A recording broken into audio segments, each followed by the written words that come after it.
خلیفہ دوم حضرت عمر فاروق رضی اللہ عنہ کہا جاتا ہے. یہ اتفاقی بات یہ ہے کہ یہ ذی الحج کا مہینہ ہے. ذی الحج کے مہینے میں عید کے بعد 2 خلفاء کی شہادت ہوئی. ایک حضرت عمر فاروق، ایک حضرت عثمان غنی رضی اللہ تعالیٰ. اور اسی مناسبت سے آج میں نے یہ جو آیتیں پڑھی ان میں کچھ تھوڑا ذکر تذکرہ ہم حضرت عثمان کا بھی کریں گے، تھوڑا ذکر حضرت عمر فاروق کا بھی کریں گے. حضرت عمر فاروق جب اسلام لائے، حضرت عثمان جب اسلام لائے، دونوں میں فرق ہے.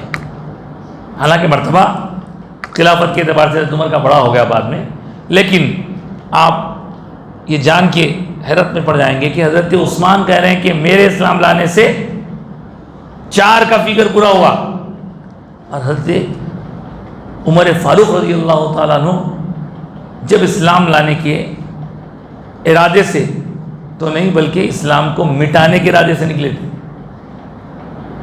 اسلام مٹانے کے ارادے سے نکلے اور یہ سوچنے لگے کہ مکے میں جب سے یہ وہی اسلام ایمان کی بات کی جا رہی ہے تب سے ہر گھر میں جھگڑے ہو گئے ہیں. بیٹا اسلام لا لیا بابا خلاف، کہیں غلام اسلام لا لیا مالک خلاف. لہذا یہ جھگڑوں کو ختم کرنے کے لیے تلوار لیے.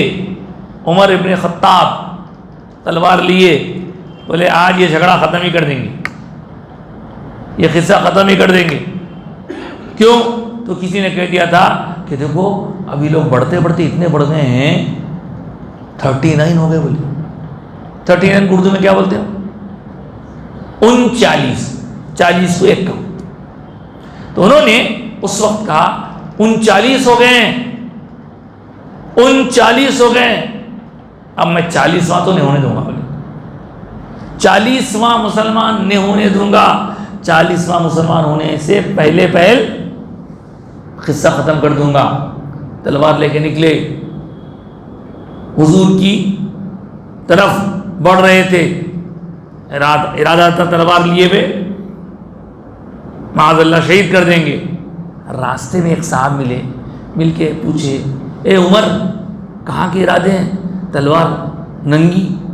ہاں غصے میں کہاں جا رہے ہو؟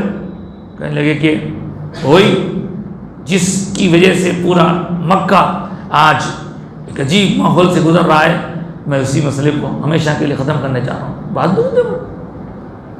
تو انہوں نے آہستہ سے کہا ٹھیک ہے، لیکن ذرا یہ بھی سن لو کہ مجھے اطلاع ملی ہے کہ تمہارے گھر میں بھی وہ اسلام پہنچ گیا. ہاں میرے گھر میں کیسا پہنچ سکتا، میں تو اتنا مخالف ہوں اسلام کا. تو ذرا بہن بھوگنے کے بارے میں پوچھ لو. بولی حضرت عمر کی بہنوئی کا نام ہے حضرت سعید بن زید رضی اللہ تعالیٰ. وہ اور ان کی بیوی یعنی حضرت عمر کی بہن، ان کا نام ہے فاطمہ بنت خطاب. وہ دونوں اسلام لا چکے تھے. تو حضور کے پاس جانا چھوڑ کے راستہ بدل کے ادھر چلے گئے. وہاں جانے کے بعد میں دروازے پر زور انداز سے کھٹکھٹا. وہ لوگ اندر تھے. دیکھیے کہ پہلے دروازوں کے بیچ میں سے آسان ہوتی تھی نا، آج کل تو غیر اسے دیکھتے ہیں ارے بھائی عمر کھڑے ہوئے ہاتھ میں تلوار ہے، پتہ نہیں کیا کر دیں گے. اسلام نہیں لائے تھے. دروازہ بڑی مشکل سے کھولنے کے بعد اندر آئے. آ کے بولے کیا کر رہے تھے آپ؟ میں نے سنا ہے کہ آپ لوگ وہ نیا دین، اصل دین پرانا چھوڑ کے نیا دین اختیار کر لیے، سنا ہوں. تو بہن کی موجودگی میں بہنوئی کو مارنے لگے، ایسا ہمارے مار کے پیٹنے لگے. تو بہن راستے میں چھڑانے آئے بھائی کیا کر رہے؟ بہن کو بھی ڈھکلے. ایک ایسا زوردار چماچا رسید کرے کلہ پھٹ گیا. ارے تو بولے کہ عمر تمہاری یہ زیادتی، تمہارا یہ ظلم، تم جو چاہے کر لو.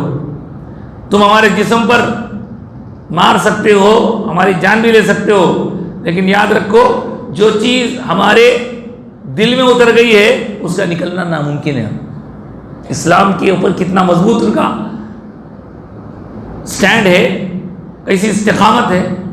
جب یہ جملہ سنے تو عمر ابن خطاب کے غصے میں قرار آیا، ہاں میں مار مار کے بھائی کو ہونے کو تھک گیا، بہن کو ایسا کر دیا، زخمی ہو گئی، ڈر کے وہ نیا دین چھوڑ دینے کے بجائے اب بھی اسی دین پر جینے مرنے کے لیے تیار ہے۔ اگر ہے کیا وہ دکھاؤ تو صحیح کیا ہے آخر وہ۔ تو بولے ٹھیک ہے، ہمارے پاس ہماری جو مذہبی کتاب ہے اس کو چھونے کے آداب ہیں، صاف ستھرے ہونا پڑتا، صاف ستھرے ہو جاؤ، نہائے دھوئے۔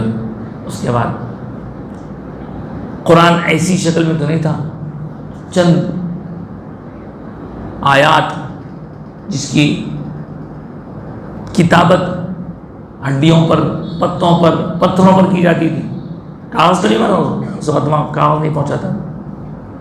چنانچہ اس وقت جب کہ حضرت عمر فاروق رضی اللہ تعالیٰ عنہ کے سامنے پیش کیا گیا تو بعض روایت میں آیا کہ وہ سورہ طٰہٰ کی آیتیں تھیں۔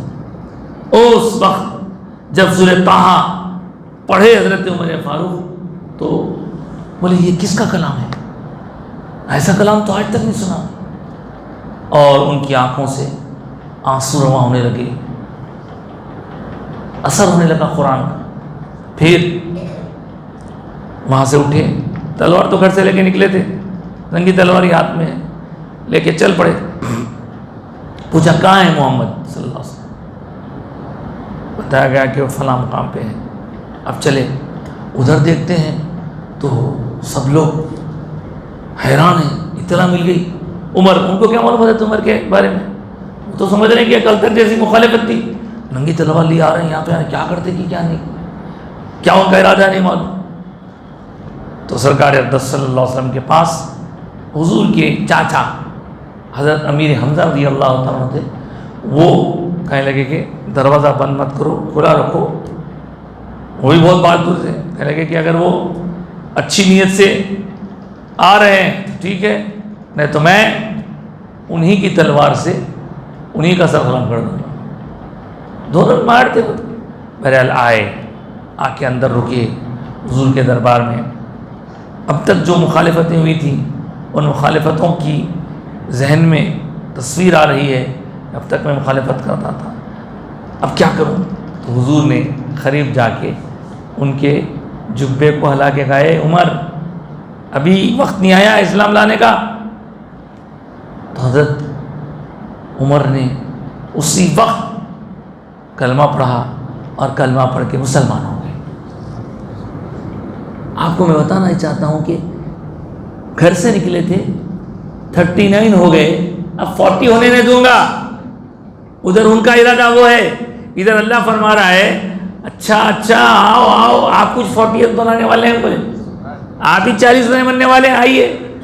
تو اس طرح حضرت عمر کا اسلام میں داخلہ ہوا، 40ویں مسلمان کیسے، یہ 40ویں مسلمان اور چوتھے مسلمان، یہ دونوں کا تذکرہ آج مختصر ہم اس لیے کر رہے ہیں کیونکہ حضرت عمر فاروق رضی اللہ تعالیٰ عنہ پر انہی دنوں میں حملہ ہوا، انہی دنوں مطلب ذی الحجہ کے آخری ہفتے میں آپ پر وار کیا گیا اور آپ زخمی ہوئے، لیکن زخمی ہونے کے بعد 1-2 دن بیمار رہے، زخمی رہے، اور 1 محرم کو روایتوں کے مطابق 1 محرم کو آپ کی آخری سانس لیا اور آپ کا پھر وصال ہو گیا۔ تو عمر فاروق جب خلیفہ بنے تو آپ کا دور تقریباً 10 سال چلا، 13 سے 23 تک، 23 ہجری تک۔ اور آپ کے زمانے میں تو ایسے ایسے کام ہوئے، ایسے ایسے کام ہوئے، اسلامی سلطنت پھیلنے لگی دور دور تک۔ جو سختیاں تنگیاں اسلام پر آنے والے تھے ان کو کنٹرول میں کر کے حضرت ابوبکر صدیق تشریف لے گئے، لیکن اس کے بعد حضرت عمر فاروق نے ایسا پھیلایا کہ 10 سال، اور سن 23 ہجری میں 23 ہجری میں حضرت عمر پر حملہ ہوا۔ حملہ کرنے والا کون تھا؟ تو حملہ کرنے والا مسلمان نہیں تھا، اس لیے کہ آپ ہمیشہ اللہ سے دعا کرتے تھے، یا اللہ مجھے تیرے نبی کے شہر میں موت دے اور تیری راہ میں موت نصیب فرما۔ لوگ کہتے ہیں کہ یہ کیسی دعا ہے آپ کی، نبی کے شہر میں بھی مرنا چاہ رہے ہیں آپ، اور پھر اللہ کی راہ میں، اللہ کی راہ میں تو باہر نکلنا پڑے گا آپ کو۔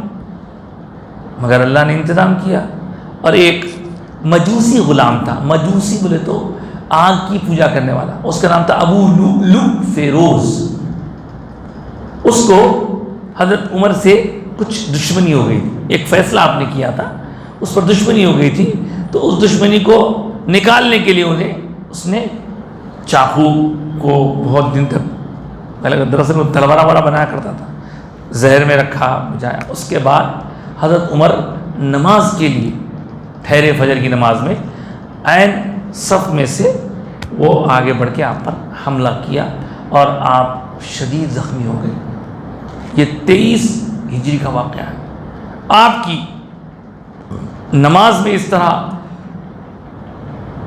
شدید تکلیف کو دیکھتے ہوئے آپ تو خیر بازو ہٹ گئے، لیکن فوری حضرت عبد الرحمن بن عوف آگے بڑھے، نماز کمپلیٹ کرے۔